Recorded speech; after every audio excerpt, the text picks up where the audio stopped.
Hello student, this is Shivani Chauhan. आज हम बात करेंगे एमएड फोर्थ सेमेस्टर की education policy economic and planning के unit two is economics of education. इसका जो टॉपिक होगा वो होगा education as consumption and investment. इसके बारे में आज हम बात करेंगे अपनी वीडियो में बिल्कुल डीप में, ताकि आप अपने एग्जाम को बहुत इजीली बहुत अच्छे से अटैम्प्ट कर सको। इससे रिलेटेड क्वेश्चन आए तो आप उसको बिल्कुल मतलब इजीली तरीके से उसे अटैम्प्ट कर सको। ओके, सो स्टार्ट करते हैं। सबसे पहले बात करेंगे कंजप्शन और इन्वेस्टमेंट होती क्या है। तो कंजप्शन बेसिकली आपने ये घर में भी सुना होगा कि आपके जो अमाउंट होते हैं, या फिर आप बोल सकते हो आपकी जो फादर की सैलरी आती है, वो अलग अलग प्रोडक्ट्स में या फिर अलग अलग सर्विसेज के लिए कंज्यूम कर ली जाती है। या फिर आपने वर्ड सुना होगा स्पेंट हो जाती है ना, मतलब खर्चा एक तरह से आप बोल सकते हो। तो consumption refer to the total spending by household on goods and services for personal use.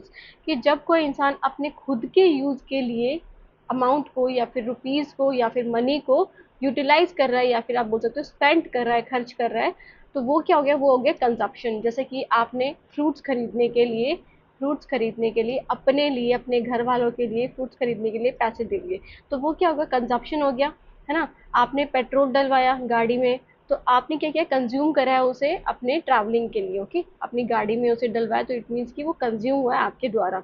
तो कंजप्शन जो है वो क्या है, एक तरह से आप बोल सकते हो खर्चा आपका जो होता है। ओके, और अगर हम इन्वेस्टमेंट की बात करें तो इन्वेस्टमेंट में भी क्या होता है कि आपको अमाउंट तो देनी होती है, आपको रुपीज या फिर आप बोल सकते हो आपकी सैलरी का कुछ अमाउंट देना ही होता है।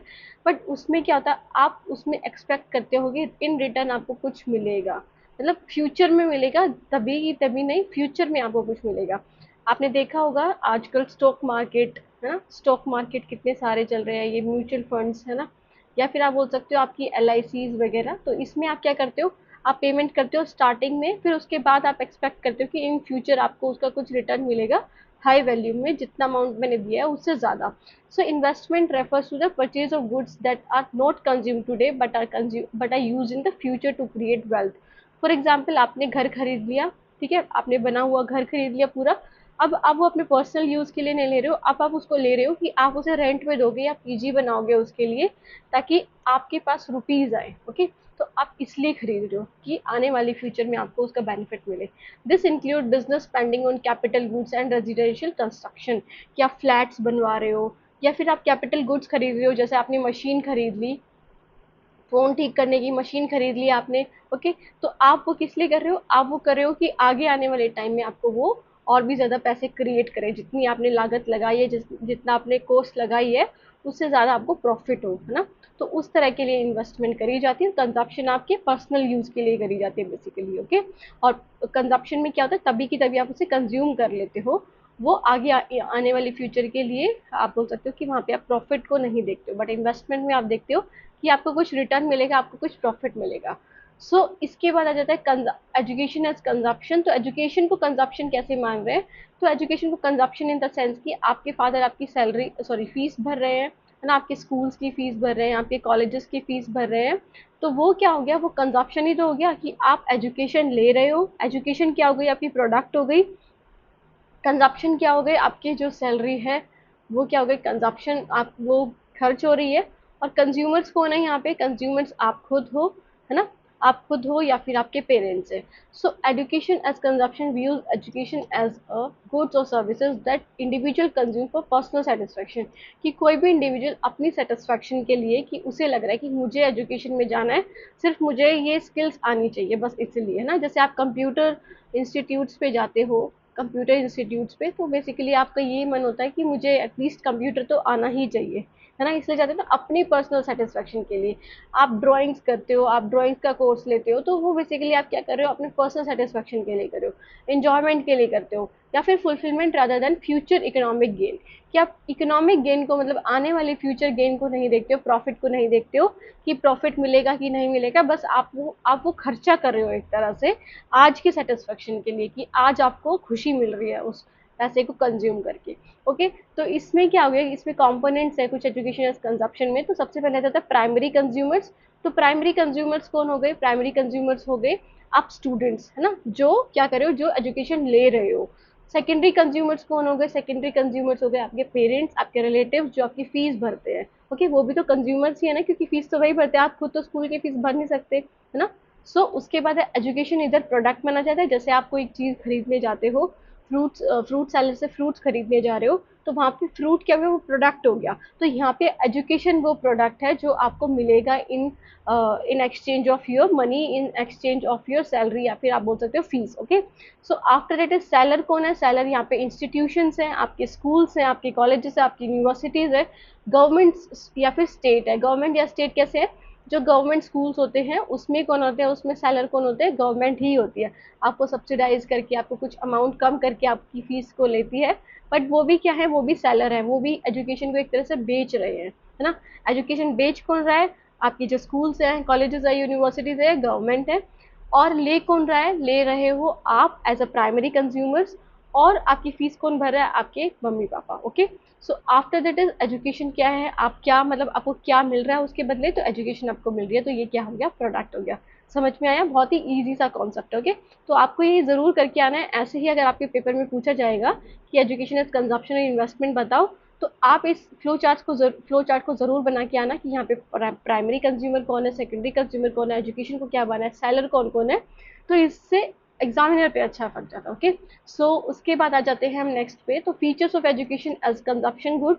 तो फीचर्स क्या है एजुकेशन के एज कंजप्शन गुड? तो सबसे पहले तो इंट्रिंसिक एंजॉयमेंट, कि आपको अंदर से, आपको आंतरिक इंजॉयमेंट मिलती है। आपको ऐसा लगता है कि हाँ मैंने कुछ पा लिया, है ना। So many people enjoy learning for its own से, कि वो खुद की भलाई के लिए, फिर खुद के लिए ही एजुकेशन लेते हैं।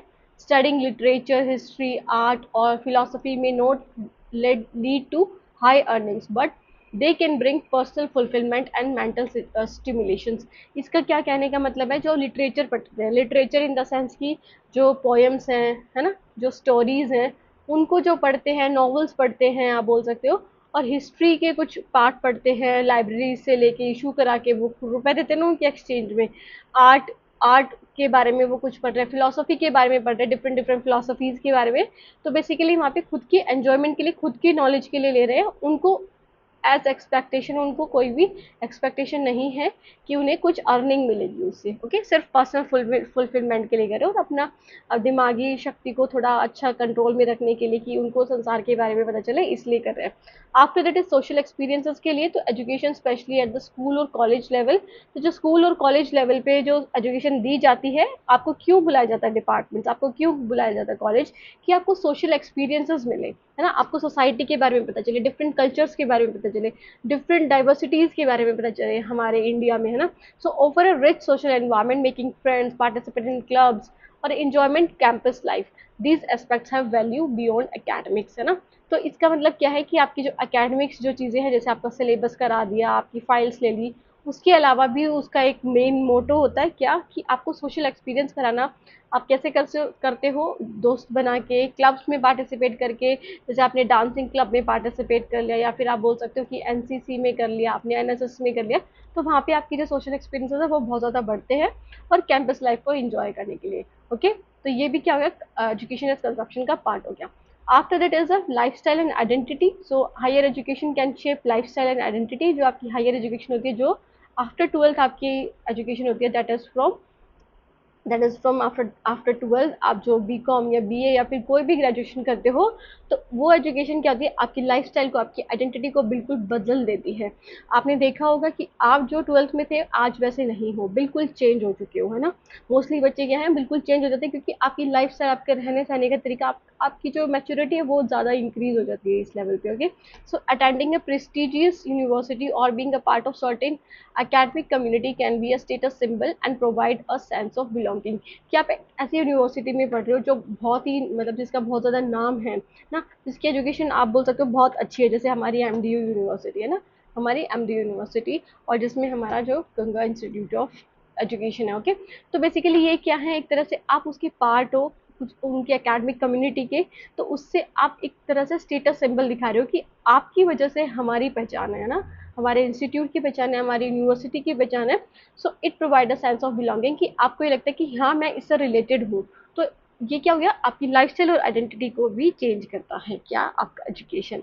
कल्चरल कैपिटल, कल्चरल कैपिटल कैसे है कि आपको कल्चर के बारे में जानने को मिलता है, कल्चरल अंडरस्टैंडिंग आती है, लैंग्वेजेस के बारे में जानने को मिलता है ना, डिफरेंट कल्चर से, डिफरेंट स्टेट से, डिफरेंट रीजन से बच्चे जो आते हैं, तो आपको उनकी लैंग्वेज के बारे में, उनके कल्चर के बारे में, उनके टेस्ट इन द सेंस की उन्हें क्या चीज़ें पसंद है, क्या उन्हें नहीं पसंद है, उनका जो आप बोल सकते हो लाइफ स्टाइल कैसा चल रहा है, उनके मैनर्स क्या है, तो ये सब क्या है, all of which contribute to one's social standing and personal development.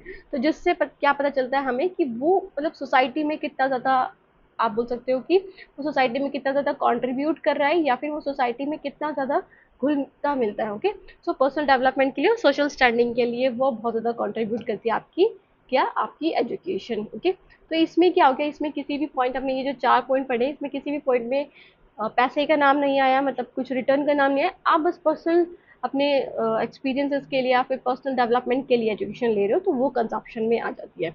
After that हम आते हैं एजुकेशन एज इन्वेस्टमेंट पे। तो एजुकेशन इन्वेस्टमेंट क्या है, तो इन्वेस्टमेंट क्यों, क्योंकि it means that individuals or government spend time and money on education with the expectation of future return। Okay, तो इन्वेस्टमेंट में क्या होता है कि इंडिविजुअल या फिर कोई भी गवर्नमेंट या फिर कोई भी इंसान मनी स्पेंड करता है ना, एजुकेशन पे, ये सोच कर कि उनको आने वाले टाइम में उसका फ्यूचर रिटर्न मिलेगा, ना कि उनकी अच्छी जॉब लगेगी।